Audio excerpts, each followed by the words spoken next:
Good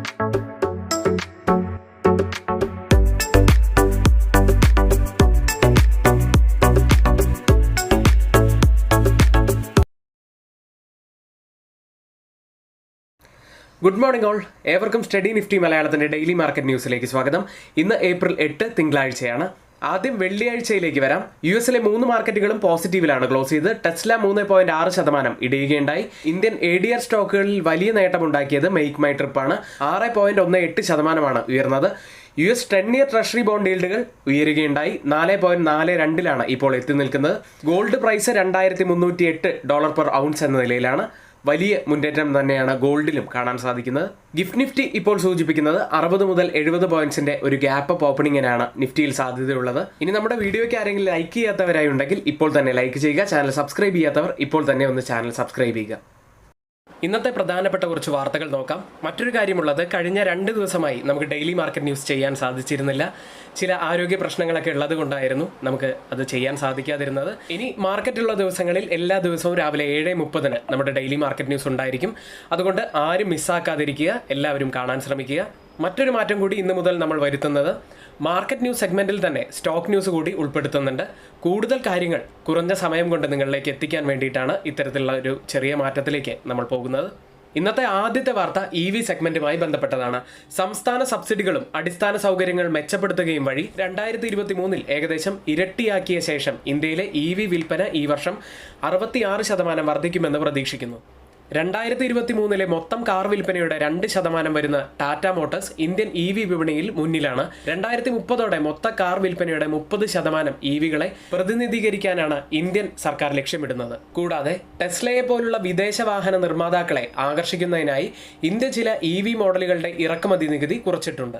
EV സെഗ്മെന്റിനെ സംബന്ധിച്ച് വളരെ നല്ലൊരു വാർത്ത തന്നെയാണ്. കാരണം ടാറ്റ മോട്ടോഴ്സിനൊക്കെ പോസിറ്റീവായിട്ടുള്ള വാർത്തയാണ്. പക്ഷേ വിദേശ EV കാറുകൾ ഇന്ത്യൻ മാർക്കറ്റിൽ വരുന്നതോടെ അത് ഡൊമസ്റ്റിക് മാർക്കറ്റിനെ സംബന്ധിച്ച് ഒരു പ്രഷർ ഉണ്ടാക്കാനുള്ള സാധ്യതയുണ്ട്. മറ്റൊരു വാർത്ത അദാനി വിൽമറുമായി ബന്ധപ്പെട്ടതാണ്. 4ാം പാദത്തിലെ ഭക്ഷ്യ എണ്ണ വിൽപ്പനയിൽ ഡബിൾ ഡിജിറ്റ് ഗ്രോത്ത് ആണ് കമ്പനി പ്രതീക്ഷിക്കുന്നതെന്ന് വെള്ളിയാഴ്ച അറിയിച്ചു. ഇത് ഉത്സവ സീസണിലെ ശക്തമായ ഡിമാൻഡാണ് ഈ വളർച്ചയ്ക്ക് കാരണമെന്നും കമ്പനി അറിയിക്കുന്നു. അടുത്തത് വോഡാഫോൺ ഐഡിയയെ സംബന്ധിച്ച വാർത്തയാണ്. പ്രൊമോട്ടർ ആദിത്യ ബിർള ഗ്രൂപ്പിൽ നിന്ന് 2075 കോടി രൂപ സമാഹരിക്കാനും അംഗീകൃത ഓഹരി മൂലധനം 1 ലക്ഷം കോടി രൂപയായി ഉയർത്താനും ബോർഡിന് അനുമതി നൽകിയതായി കടക്കെണിയിലായ ടെലികോം സ്ഥാപനമായ വോഡാഫോൺ ഐഡിയ അറിയിച്ചു. അടുത്തത് അദാനി ഗ്രീനിനെ സംബന്ധിച്ച വാർത്തയാണ്. ലോകത്തിലെ ഏറ്റവും വലിയ പുനരുപയോഗ ഊർജ്ജ പദ്ധതി നിർമ്മിക്കാൻ അദാനി ഗ്രീൻ 1.5 ലക്ഷം കോടി രൂപ നിക്ഷേപിക്കും എന്ന് കമ്പനിയുടെ MD അറിയിച്ചിരിക്കുന്നു. മറ്റൊരു കാര്യമുള്ളത്, നമ്മുടെ ലൈവ് സ്റ്റാർട്ട് ചെയ്യുന്നത് ഏകദേശം 10 മണിയോടുകൂടിയാണ്. 10 മണി മുതൽ 3:30 വരെയാണ് യൂട്യൂബ് ലൈവ് ഉണ്ടായിരിക്കുക. മാത്രമല്ല ഡെയിലി മാർക്കറ്റ് ന്യൂസ് രാവിലെ 7:30 ഉണ്ടായിരിക്കും.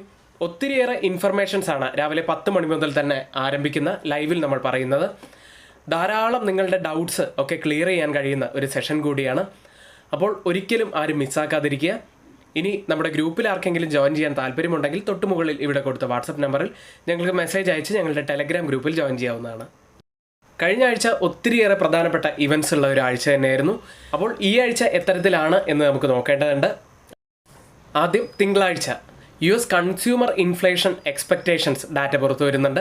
ഏപ്രിൽ 9 ചൊവ്വാഴ്ച US business optimism index data പുറത്തു വരും. ഏപ്രിൽ 10 ബുധനാഴ്ച US ഇൻഫ്ലേഷൻ റേറ്റ് പുറത്തു വരുന്നുണ്ട്. വളരെ പ്രധാനപ്പെട്ട ഡാറ്റ തന്നെയാണ്. ഏപ്രിൽ 11 വ്യാഴാഴ്ച European central bank interest rate decision പുറത്തുവരും. US ഇനീഷ്യൽ ജോബ്ലെസ് ക്ലെയിംസും അന്നേ ദിവസം തന്നെയാണ്. ഏപ്രിൽ 12 വെള്ളിയാഴ്ച റീറ്റെയിൽ ഇൻഫ്ലേഷൻ ഡാറ്റ പുറത്തുവരും. ഇൻഡസ്ട്രിയൽ പ്രൊഡക്ഷൻ IIP ഡാറ്റയും അന്ന് തന്നെയാണ്. ഈ ആഴ്ച കുറച്ച് ഇവൻറ്റ്സ് മാത്രമേ ഉള്ളൂ എങ്കിലും വളരെ പ്രധാനപ്പെട്ട ഒരാഴ്ച തന്നെയാണ്. നിഫ്റ്റിയിലേക്ക് 22,513 വെറും 95 പോയിന്റ്സ് ഇടിഞ്ഞാണ് നിഫ്റ്റി ക്ലോസ് ചെയ്യുന്നത്. RBIയുടെ മോണിറ്ററി പോളിസി മീറ്റിംഗിന് ശേഷം 22,500 ഹോൾഡ് ചെയ്യാൻ സാധിച്ചത് വളരെ ഗുണകരമായി. ഡെയിലി ബോളിഞ്ചർ ബാൻഡ് വൈഡൻ ചെയ്യുന്നത് നല്ല സൂചന തന്നെയാണ്. ഡെയിലി മൊമെന്റം ഇൻഡിക്കേറ്റർ പോസിറ്റീവിലാണ്. എന്നാൽ ഹവർലി മൊമെന്റം ഇൻഡിക്കേറ്റർ ഒരു നെഗറ്റീവ് ക്രോസ് ഓവറാണ് കാണിക്കുന്നത്. അതൊരു കൺസോൾട്ടേഷൻ്റെ സൂചനയാവാം. ഇനി നിഫ്റ്റിയുടെ ഡെയിലി ക്യാൻഡിൽ അപ്പർ ലോവർ വിക്കോട് കൂടിയ ഒരു ബുള്ളിഷ് ക്യാൻഡിലാണ് ഡെയിലി ചാർട്ടിൽ ഫോം ആയിരിക്കുന്നത്. വീക്ക്ലി ചാർട്ടിൽ ലോങ് അപ്പർ ലോവർ വിക്കോട് കൂടിയ ഒരു ചെറിയ ബോഡിയുള്ള ഒരു സ്പിന്നിങ് ടോപ്പിന് സമാനമായ ക്യാൻഡിലാണ് വീക്ക്ലി ചാർട്ടിൽ ഫോം ആയിരിക്കുന്നത് എന്നുകൂടി ഒന്ന് ഓർക്കുക. ഇതോടെ തുടർച്ചയായ മൂന്നാമത്തെ ആഴ്ചയും നിഫ്റ്റി പോസിറ്റീവിൽ തന്നെയാണ്. മാക്സിമം ഓപ്പൺ ഇൻട്രസ്റ്റ് രേഖപ്പെടുത്തിയ കോൾ സൈഡിലെയും പുട്ട് സൈഡിലെയും സ്ട്രൈക്കുകളിലേക്ക് ആദ്യം 23,000 കോൾ സൈഡിൽ കൂടുതൽ ഓപ്പൺ ഇൻട്രസ്റ്റ് രേഖപ്പെടുത്തിയ ആദ്യത്തെ സ്ട്രൈക്ക് ഉള്ളത്.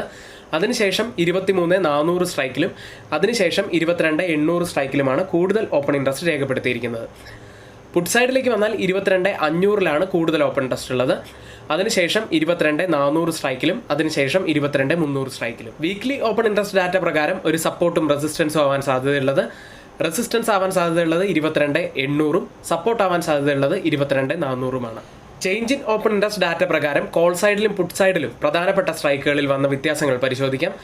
ആദ്യം 22,500 സ്ട്രൈക്കിൽ ATM സ്ട്രൈക്കിൽ 74% വർധനവാണ് കാണുന്നത്. പുട്ട് സൈഡിൽ ഒരു ലോങ് ബിൽഡപ്പാണ് ആ സ്ട്രൈക്കിലുള്ളത്.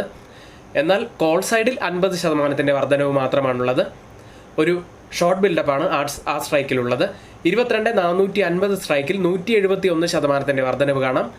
ഒരു ലോങ് ബിൽഡപ്പാണ് ആ സ്ട്രൈക്കിലുള്ളത്. കോൾ സൈഡിൽ 143% വർധനവ്, ഒരു ഷോർട്ട് ബിൽഡപ്പ് കാണാം. അടുത്തത് 22,550 സ്ട്രൈക്കിൽ 44% വർധനവ് പുട്ട് സൈഡിൽ കാണാം. ഒരു ലോങ് ബിൽഡപ്പാണ് ആ സ്ട്രൈക്കിലുള്ളത്. കോൾ സൈഡിലേക്ക് വന്നാൽ 52% വർധനവ്, ഒരു ഷോർട്ട് ബിൽഡപ്പ് ആ സ്ട്രൈക്കിലുണ്ട്. ഈ 3 സ്ട്രൈക്കുകളും കമ്പയർ ചെയ്യുമ്പോൾ പുട്ട് സൈഡാണ് കുറച്ച് കൂടുതൽ സ്ട്രോങ് എന്ന് കാണാം. ബാങ്ക് നിഫ്റ്റിയിലേക്ക് 48,493 432 പോയിന്റ്സ് ഉയർന്നാണ് ക്ലോസ് ചെയ്യുന്നത്. RBI മീറ്റിംഗിന് ശേഷം കൂടുതൽ ശക്തി ബാങ്ക് നിഫ്റ്റിക്ക് ലഭിച്ചതായി നമുക്ക് കാണാൻ സാധിക്കുന്നു.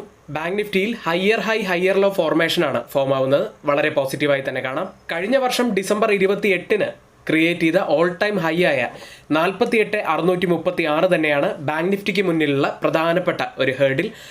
ആ ഒരു സോൺ ബ്രേക്ക് ചെയ്യാൻ സാധിച്ചു കഴിഞ്ഞാൽ ബാങ്ക് നിഫ്റ്റി 49,000 റേഞ്ചിലേക്കൊക്കെ എത്താനുള്ള സാധ്യത കൂടുതലാണ്. ഡൗൺ സൈഡിലേക്ക് വന്നാൽ 47,700 മുതൽ 47,500 വരെയുള്ളത് പ്രധാനപ്പെട്ട ഒരു ലെവലാവാനും സാധ്യതയുണ്ട്.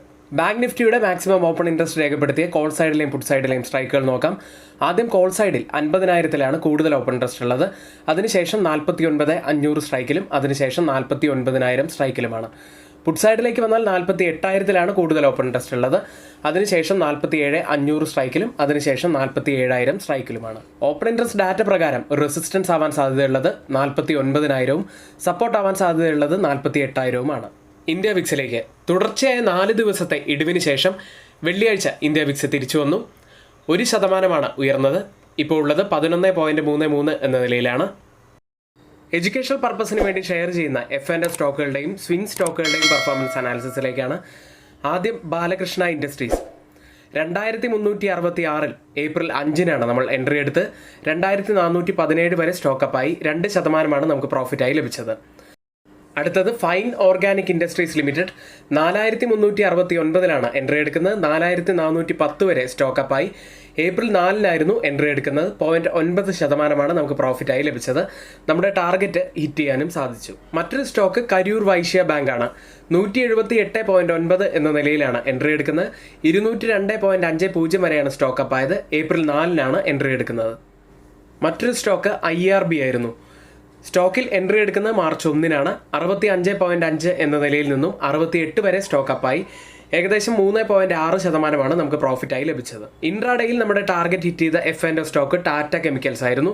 ഏപ്രിൽ 5 എൻട്രി എടുക്കുന്നത്. 49.5 നിന്നും 75 വരെ സ്റ്റോക്കപ്പായി ഏകദേശം 34% നമുക്ക് പ്രോഫിറ്റായി ഈ സ്റ്റോക്കിൽ നിന്നും ലഭിച്ചത്. നമ്മുടെ ടാർഗറ്റ് ഹിറ്റ് ചെയ്ത കുറച്ച് സ്റ്റോക്കുകൾ മാത്രമാണ് ഇവിടെ മെൻഷൻ ചെയ്ത്. ഇൻട്രാഡേയിൽ തന്നെ നല്ല പ്രോഫിറ്റിലേക്ക് വന്ന ധാരാളം സ്റ്റോക്കുകൾ വേറെയുമുണ്ട്.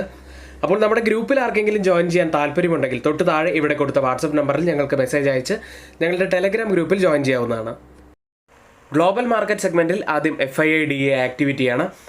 കഴിഞ്ഞ 4 ദിവസത്തെ സെല്ലിങ്ങിന് ശേഷം FIIs 1659 കോടി രൂപയ്ക്ക് ബൈ ചെയ്തു.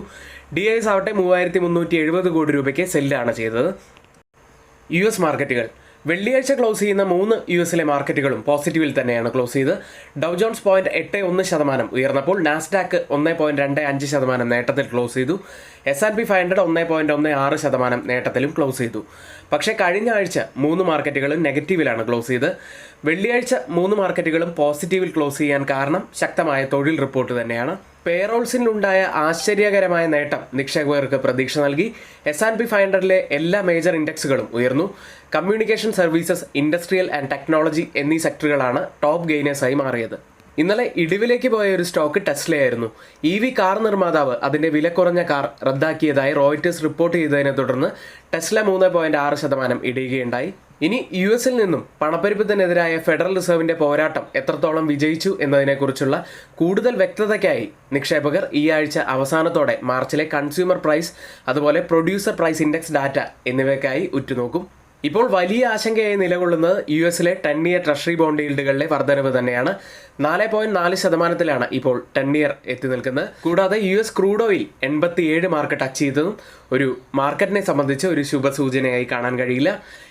US-ൽ ലിസ്റ്റ് ചെയ്ത ഇന്ത്യൻ കമ്പനികളുടെ പ്രകടനം കൂടി നോക്കാം. ആദ്യം ബാങ്കിംഗ് സൈഡിൽ ICICI ബാങ്ക് 0.47% നേട്ടത്തിലാണ് ക്ലോസ് ചെയ്യുന്നത്. HDFC ബാങ്ക് 0.51% ഇടിഞ്ഞും ക്ലോസ് ചെയ്തു. ടെക് സൈഡിലേക്ക് വന്നാൽ ഇൻഫോസിസ് 0.45% നേട്ടത്തിലും വിപ്രോ 0.17% നേട്ടത്തിലുമാണ് ക്ലോസ് ചെയ്യുന്നത്. മെയ്ക്ക് മൈ ട്രിപ്പ് 6.18% ഉയർന്നു. ഡോക്ടർ റെഡ്ഡി 1.21% ഉയർന്നും ക്ലോസ് ചെയ്തു. ഇപ്പോൾ ട്രേഡ് ചെയ്യുന്ന US മാർക്കറ്റിന്റെ ഫ്യൂച്ചേഴ്സ് ഡൗ ജോൺസ് 0.01% നേട്ടത്തിലാണ്. S&P 500 0.08% ഇടിവിലും നാസ്ഡാക്ക് 0.07% ഇടിവിലുമാണ് ഇപ്പോൾ ട്രേഡ് ചെയ്യുന്നത്. യൂറോപ്യൻ മാർക്കറ്റുകൾ UK മാർക്കറ്റ് FTSE 0.81% ഇടിഞ്ഞാണ് ക്ലോസ് ചെയ്യുന്നത്. ഫ്രാൻസ് മാർക്കറ്റ് CAC 1.11% ഇടിഞ്ഞു. ജർമ്മൻ മാർക്കറ്റ് ഡാക്സ് 1.24% ഇടിഞ്ഞുമാണ് ക്ലോസ് ചെയ്യുന്നത്. പാൻ യൂറോപ്യൻ സ്റ്റോക്ക് 600 0.84% ഇടിഞ്ഞത്. റീറ്റെയിൽ ആൻഡ് യൂട്ടിലിറ്റി സ്റ്റോക്കാണ് അവിടെ ഏറ്റവും കൂടുതൽ ഇടിവ് രേഖപ്പെടുത്തിയത്. 2% ഇടിവാണ് അവിടെ ഉണ്ടാക്കിയത്. ഹൗസ് ഹോൾഡ് ഗുഡ്സ് 1.6% ഉയരുകയും ചെയ്തു. ഇപ്പോൾ ട്രേഡ് ചെയ്യുന്ന യൂറോപ്യൻ മാർക്കറ്റിന്റെ ഫ്യൂച്ചേഴ്സ് ഡാക്സ് 0.02% ഇടിവിലും CAC 0.04% ഇടിവിലും FTSE 0.14% ഇടിവിലുമാണ് ഇപ്പോൾ ട്രേഡ് ചെയ്യുന്നത്. ഏഷ്യൻ മാർക്കറ്റുകൾ bank of Korea, reserve bank of New Zealand, bank of Thailand, central bank of Philippines എന്നിവയുടെ എല്ലാം മോണിറ്ററി പോളിസി മീറ്റിംഗ് ഈ ആഴ്ചയാണ് ഷെഡ്യൂൾ ചെയ്തിരിക്കുന്നത്. കൂടാതെ US ചൈന ഇൻഫ്ലേഷൻ നമ്പറുകളും ഈ ആഴ്ച പുറത്തുവരും. അതുകൊണ്ട് തന്നെ ഏഷ്യൻ മാർക്കറ്റിനെ സംബന്ധിച്ച് വളരെ പ്രധാനപ്പെട്ട ഒരു ആഴ്ച തന്നെയാണ് ഈ വരുന്നത്. ഓപ്പൺ ചെയ്ത ഏഷ്യൻ മാർക്കറ്റുകളിൽ നിക്കി മാർക്കറ്റ് ഇപ്പോൾ ഉള്ളത് 1.14% നേട്ടത്തിലാണ് ട്രേഡ് ചെയ്യുന്നത്. കോസ്പി മാർക്കറ്റ് ഇപ്പോൾ ട്രേഡ് ചെയ്യുന്നത് 0.19% നേട്ടത്തിലാണ്. ഇനി ഗിഫ്റ്റ് നിഫ്റ്റി ഇപ്പോൾ ട്രേഡ് ചെയ്യുന്നത് 22,664 എന്ന നിലയിലാണ്. 42 പോയിന്റ്സ് അപ്സൈഡിലാണ് ഇപ്പോൾ ട്രേഡ് ചെയ്യുന്നത്. അതായത് നമ്മുടെ മാർക്കറ്റിൽ ഇന്ന് ഒരു 60 മുതൽ 70 പോയിന്റ്സിൻ്റെയൊക്കെ ഒരു ഗ്യാപ്പ് അപ്പ് ഓപ്പണിങ്ങിനാണ് സാധ്യതയുള്ളത്. ഓയിൽ പ്രൈസുകൾ മിഡിൽ ഈസ്റ്റിലെ പിരിമുറുക്കം രൂക്ഷമായതോടെ എണ്ണവില 5 മാസത്തെ ഏറ്റവും ഉയർന്ന നിലയിലേക്ക് ഉയർന്നു. ബ്രന്റ് ഇപ്പോൾ ട്രേഡ് ചെയ്യുന്നത് $89.01 പെർ ബാരൽ എന്ന നിലയിലാണ്. 2.04% ഇടിവിലാണ് ഇപ്പോൾ ട്രേഡ് ചെയ്യുന്നത്. WTI $84.97 പെർ ബാരൽ എന്ന നിലയിൽ 2.23% ഇടിവിലാണ് ഇപ്പോൾ ട്രേഡ് ചെയ്യുന്നത്. ഇന്ന് നമ്മൾ ശ്രദ്ധിക്കേണ്ട പ്രധാനപ്പെട്ട കുറച്ച് വാർത്തകൾ ഏറ്റവും ഓതറൈസ്ഡ് ആയിട്ടുള്ള സൈറ്റുകളിൽ നിന്ന് എടുത്തിട്ടുള്ളതാണ്. മറ്റുള്ളവയെല്ലാം നമ്മുടെ വ്യൂസ് മാത്രമാണ്. ഒരിക്കലും അതൊന്നും റെക്കമെൻഡേഷനായിട്ട് ആരും തന്നെ എടുക്കരുത്. എങ്കിൽ ഇന്നത്തെ വീഡിയോ ഇവിടെ പൂർത്തിയാവുന്നു. നന്ദി.